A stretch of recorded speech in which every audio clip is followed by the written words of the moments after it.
Hi everyone. I've had a request from one of my subscribers um, asking me to do in a little bit more depth the process of generating a flight plan and moving that into the simulator, the A320 by fly-by-wire. Um, so kind of from scratch. So here's how I do it very quickly.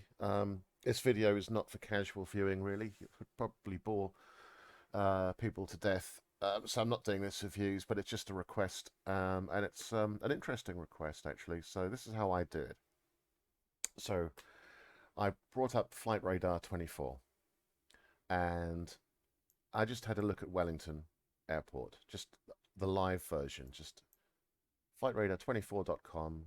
Zoomed into Wellington. At the time, you'd see all his other aircraft, other flights, Cessnas and ATRs, plus Airbus flying around. And when I looked at this, um, this particular plane here was just making its approach into Wellington, runway 34.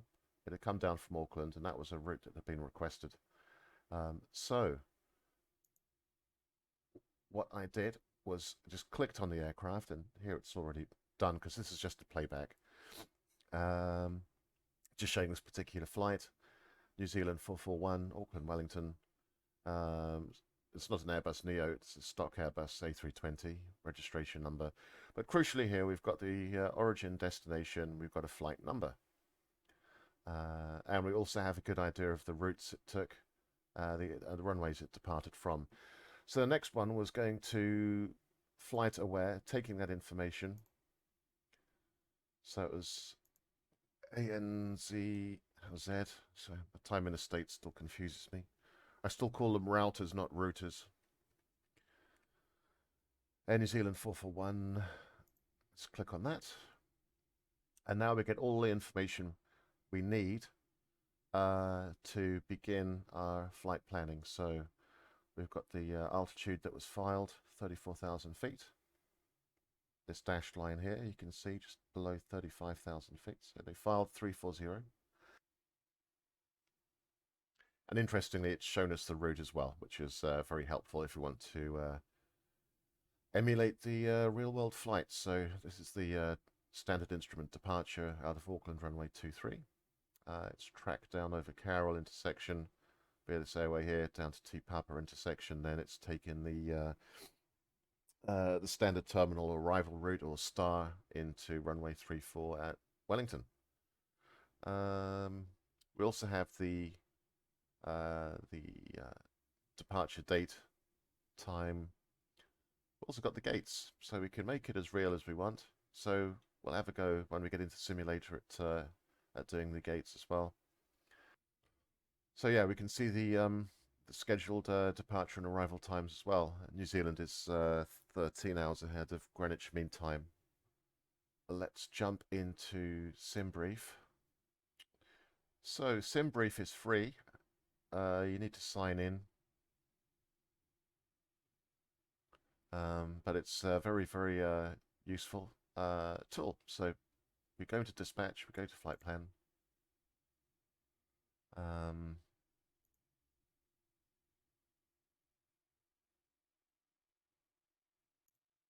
and we put in our airline code, which is Air New Zealand, flight 441.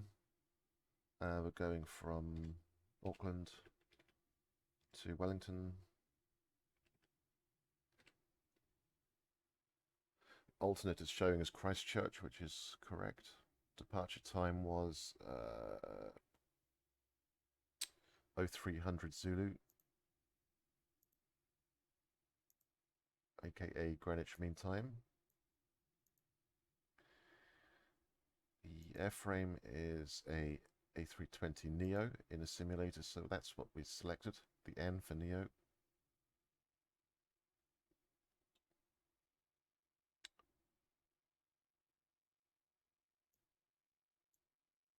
The registration I saw was ZKOXC.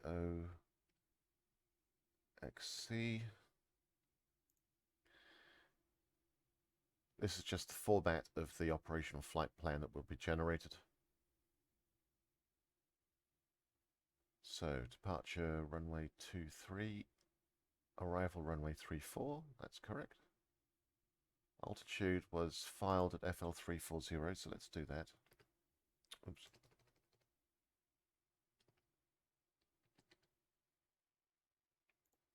Number of passengers on this aircraft should be 166. How do I know that? I just Googled Air New Zealand fleet. Okay. Now, do we have the right routing? Yeah, we do. I think Levra, what were they? Levra 1 Papa, yeah. Via Carol, via Yankee 506, airway down to T Papa, and then the T Pap 3 Alpha. So that is correct. So let's generate a flight plan. Very simple.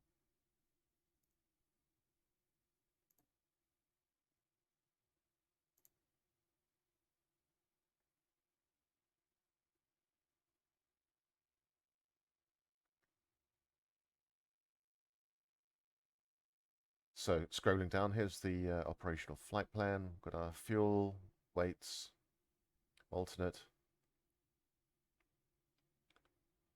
times. This is the route, waypoints, expected speed, expected fuel at each waypoint, and so on and so on. I won't scroll down all of this in detail. But interestingly, it gives us the weather as well at cruise. 340, 34,000 feet on standard baro. And quite significant winds there.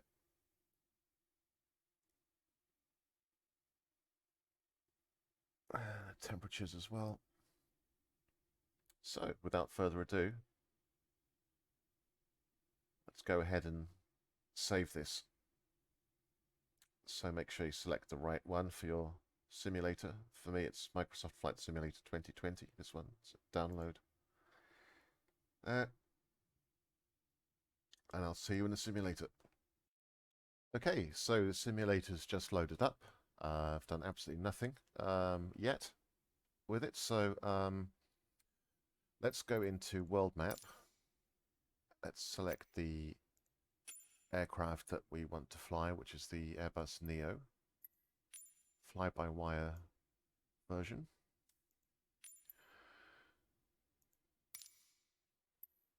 And we'll put a suitable livery on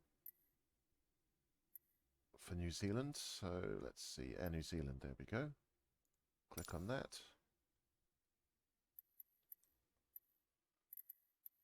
Our departure airport is NZAA.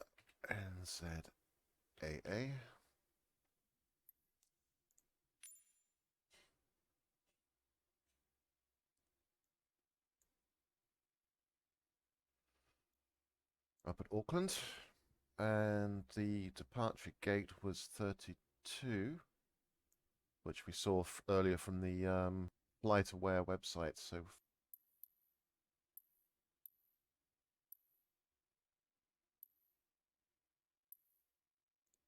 select gate 32 as departure.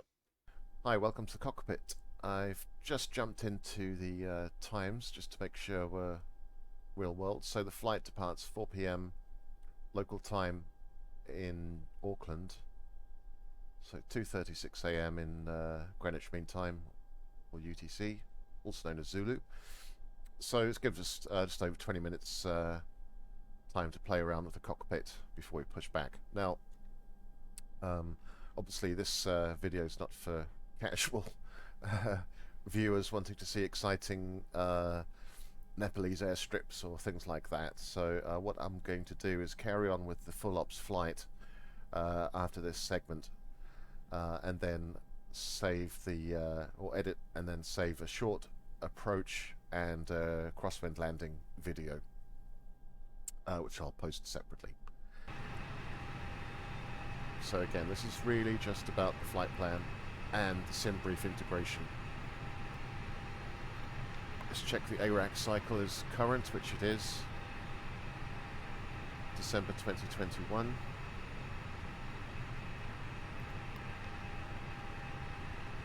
Go to the init page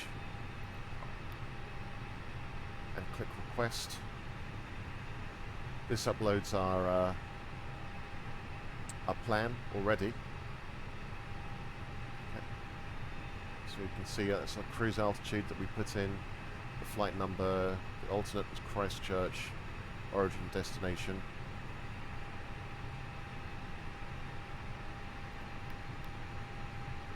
But if we look at this flight plan as it is right now, you can see that it just has the destination airport, interim waypoints, and the arrival airport.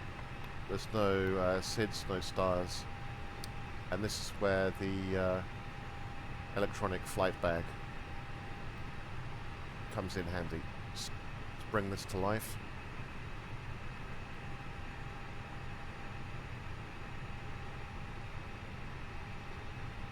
And this is what you see. There's no flight information or anything here.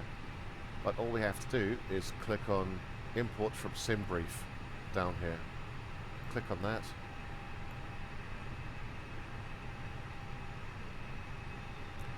And hey presto, flight number, aircraft registration, departure time, arrival time in Zulu, or Greenwich Mean Time.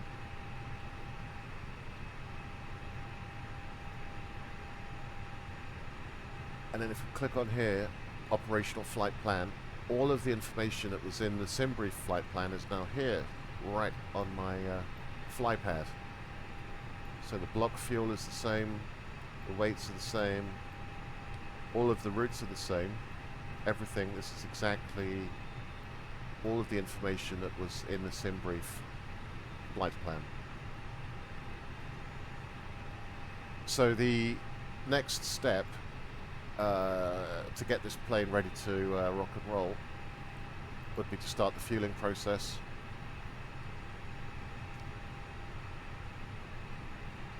Sort out the service vehicles, the ground service equipment for the jet. So let's have a look at our routing here. This is the Navigraph piece, which is a paid subscription, unfortunately.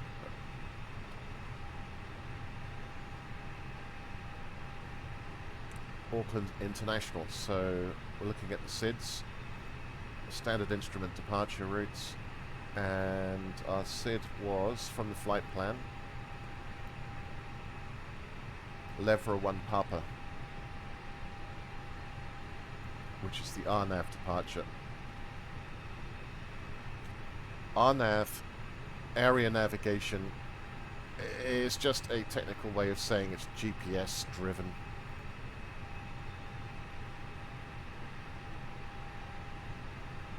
So let's have a look at the chart here. Let's maximize it. And just get this to a suitable zoom level for the video here. That's fine. Okay. So things to look at from this chart. First of all, make sure you're looking at the right chart. So this is the RNAV SID. Levra 1 Papa RNAV departure. Runway 23 left. Okay, so that is correct. The transition altitude is 13,000 feet. So when we get up to 13,000 feet, we'll pull that knob there, and this will change to standard. You'll see STD down here. At the moment it's showing QNH. So this departure, this is the actual route those pilots flew on that Air New Zealand flight 441 down to Wellington earlier this afternoon. So it's quite straightforward. Runway heading to Ursip, down to Levra, down to Kapai, and down to Carl. So let's have a look at the MCDU.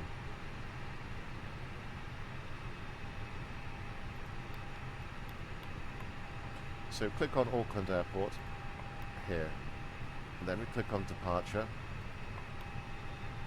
and we know we're leaving on runway 23 left. and we know our SID is this one, level 1 Papa. So click on that, and we know we're going via Carl waypoint because we just saw that on the flight plan. We put this one in and insert. But now you can see a bit more information in the MCDU here now. Auckland runway 23 left. Now we have all of the SID waypoints. While I'm scrolling here, I'm just looking for any altitude restrictions, and I can't see any minimum altitudes or maximum altitudes on the way out. So this is our filed cruise level, FL340 at Carl, so we can launch and climb. Yeah, there's no altitude constraints going via Carl from lever track 169 to cap high, turn left track 161 to Carl. So that's just these waypoints here. So for now, I'll just put 10,000 feet as the initial stop altitude. Put the constraints on, which will be useful when we look at the arrival in this case. These are the altitude and speed constraints at various waypoints. Okay. So we've done our departure. Let's remove any discontinuities.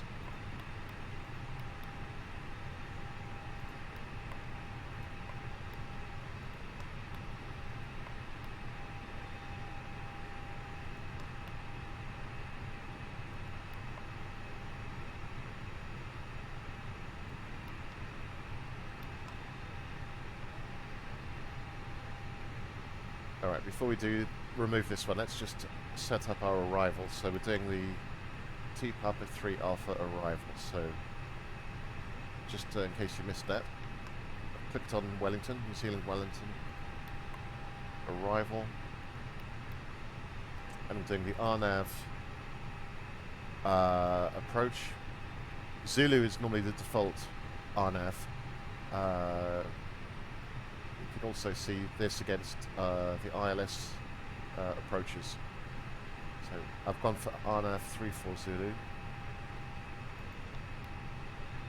And here's the star selection page. So we're going via T Papa 3 Alpha.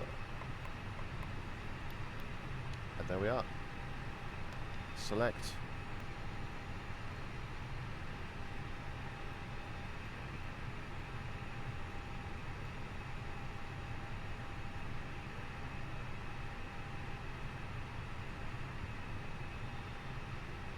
Umaga.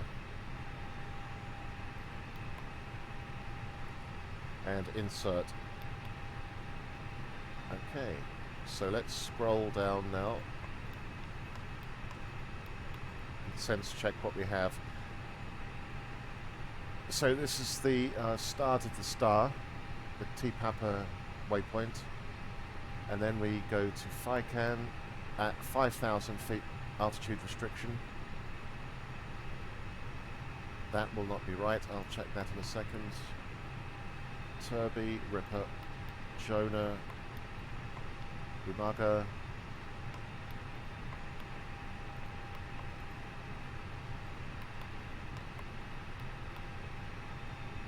Okay, I don't recognize some of those waypoints.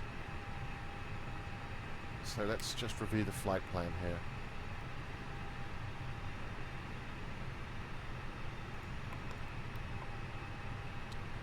So Auckland,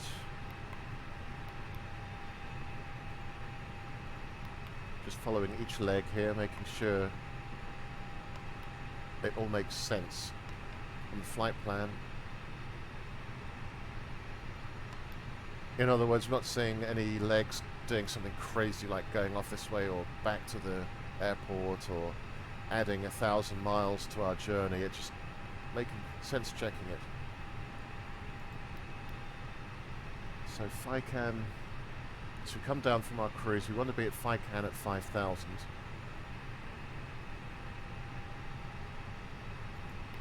Then Turby,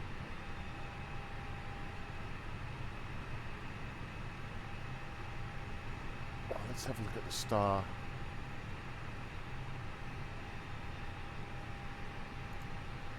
Let's bring this up.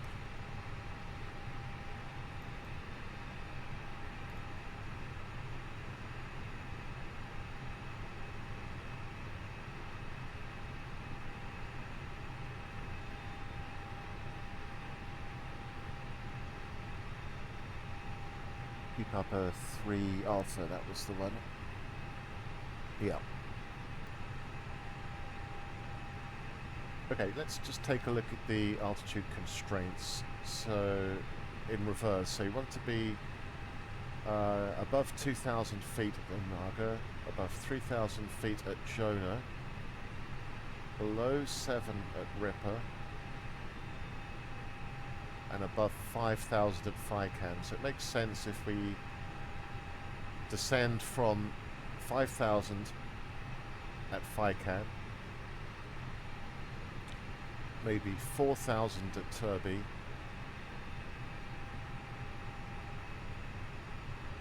and 3,000 at Ripper.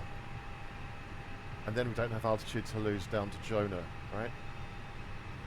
So 4,000 at Turby.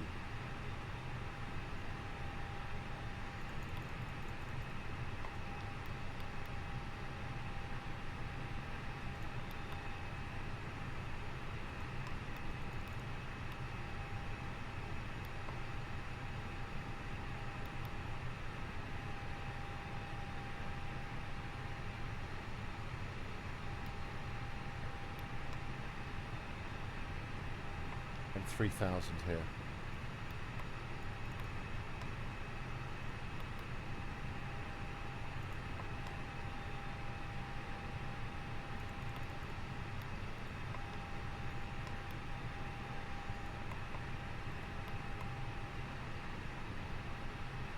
Jonah 3,000. So then it would be nice and set up without having to do any crazy descents, upset the passengers. Then down to Margaret 2,000, Luton W1402, same, down to 1460 at Roseanne, and then down into Wellington. Okay, let's just scoot back through this flight plan quickly from the top.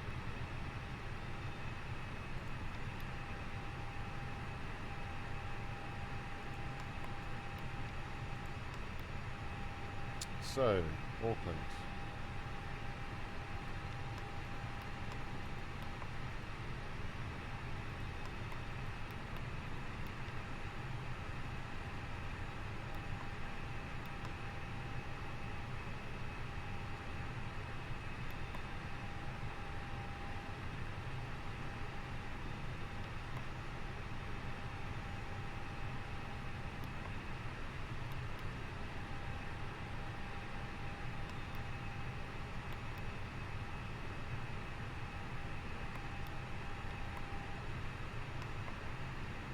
And there we go, into Wellington, runway 34. Now, if you are using Simbrief without a Navigraph account, there are two major drawbacks. The first one, obviously, is that you will not have the charts that you saw on the EFB in the cockpit, or you can obviously pull them down from the toolbar and fill your screen with them if you like. I just personally like to use the EFB, but it's a personal choice. It's up to you what you do. But so if without the Navigraph account, you don't have charts, number one. And number two, and this is a problem, is that the Simbrief ARAC database will only be valid up until 2003. Now, given that the base simulator has the current ARAC database, as does Simbrief with the Navigraph account, using the latter there's no conflict, but if you're using Simbrief for your flight planning without the Navigraph chart upgrade and ARAC database upgrade, then you will find often that you'll plan a flight using Simbrief, but when you start looking at the MCDU, there's just a mismatch. You'll be given SIDs and stars and waypoints that are literally not in the current ARAC database. So you can work your way around it. Again, just using common sense. Looking at the MCDU, whatever flight plan you've been given, you can approximate it using the